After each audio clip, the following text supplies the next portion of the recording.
এই যে এত কিছু হলো, কমিশন হলো, সব রাজনীতিবিদরা একসাথে বসলে যে পরিবর্তন দরকার, কিন্তু এই শেষমেশ এসে আমরা রাজনীতিবিদদের কাছ থেকে শুনতে পাচ্ছি যে সংস্কার নাকি প্রয়োজন নাই। জাতীয় নাগরিক পার্টির একটা প্রতিশ্রুতি ছিল একটা নারী নেতৃত্ব, তরুণ নারী নেতৃত্ব, এবং এখানে যত শক্তিশালীভাবে আমাদের নারী নেত্রীরা কথা বলেছেন সেই জায়গাটায় যে আমরা আগাচ্ছি সেটার একটা রিফ্লেকশন এখানে এসেছে। আমাদের মুনিয়া শারমিন সঞ্চালনা করছে, এর আগে আমাদের সিনিয়র ডিপ্লোমা শামুক শারমিন কথা বলেছেন, আমাদের অ্যাডভোকেট মঞ্জিলা কুমার এবং ডক্টর তাহমিমা জামিল কথা বলেছেন, এবং আপনারা দেখছেন যে কত শক্তিশালীভাবে তারা রাজনীতির ধারণ করছেন এবং রাজনীতির কথা বলছেন। সাউথ টাউনে হোক আপনার স্বপ্নের আবাসন, শতভাগ রেডি প্লট, সাথে সাথেই সাফ কাবলা রেজিস্ট্রি।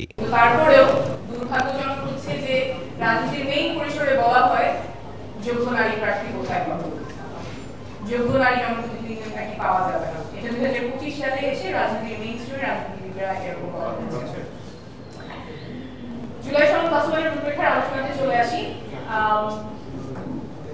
আমাদের গণঅভ্যুত্থানের পর 1 বছরের কিছু সময় পেরিয়েছে, এখন আলোচনাটা এসে থেকেছে সংস্কার প্রয়োজন নাকি সংস্কার প্রয়োজন না। এটা খুবই দুর্ভাগ্যজনক, কিন্তু এই জায়গায় আলোচনাটা আছে সংস্কার লাগবে নাকি লাগবে না। কারণ অনেক বর্ষীয় রাজনীতিবিদ বলছে সংস্কার লাগবে না, যে ব্যবস্থা ছিল সেই ব্যবস্থাই হবে, সংসদে গিয়ে যাবে পরিবর্তন করা সেটা সেই আগের ব্যবস্থাতেই আমাদের চলবে। আগের ব্যবস্থাটা কি ছিল? আগের ব্যবস্থা ছিল প্রধানমন্ত্রী একচ্ছত্র ক্ষমতা, যেখানে বিচার বিভাগকে সম্পূর্ণভাবে রাজনীতিকরণ করা যায়, যেখানে পলিটিক্স জুডিশিয়ালাইজেশন হয়, যেখানে অ্যাডমিনিস্ট্রেশন পুরোটা কক্ষিগত থাকতে পারে এবং সেখানে কোনো জবাবদিহির বিষয়ের জায়গা নাই। কারণ যেই ক্যাবিনেটকে দুর্নীতি দমন কমিশন অ্যাকাউন্টেবল রাখবে, সেই দুর্নীতি দমন কমিশনের নিয়োগ দিবে স্বরাষ্ট্রমন্ত্রী, বাছাই কমিটিতে থাকবে তার। অর্থাৎ আমার কোনো মন্ত্রী দুর্নীতি করছে কিনা সেটা তো দেখবে দুর্নীতি দমন কমিশন, কিন্তু দুর্নীতি দমন কমিশনের যে কমিশনার তার নিয়োগ আবার সেই ক্যাবিনেট থেকেই হবে। যাকে আমি দায়বদ্ধ রাখবো সেই যদি আমার নিয়োগ দেয় তাহলে আমি তার দায়বদ্ধতা কিভাবে নিশ্চিত করবো? সেটাই ছিল আমাদের ব্যবস্থা।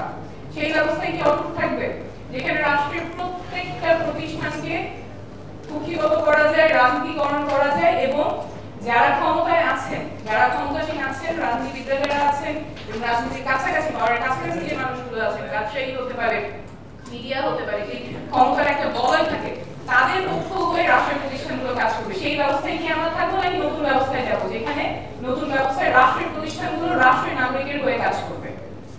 সেই আকাঙ্ক্ষা থেকেই কিন্তু এই যে এত কিছু হলো, কমিশন হলো, সব রাজনীতিবিদরা একসাথে বসলে যে পরিবর্তন দরকার, কিন্তু এই শেষমেশ এসে আমরা রাজনীতিবিদদের কাছ থেকে শুনতে পাচ্ছি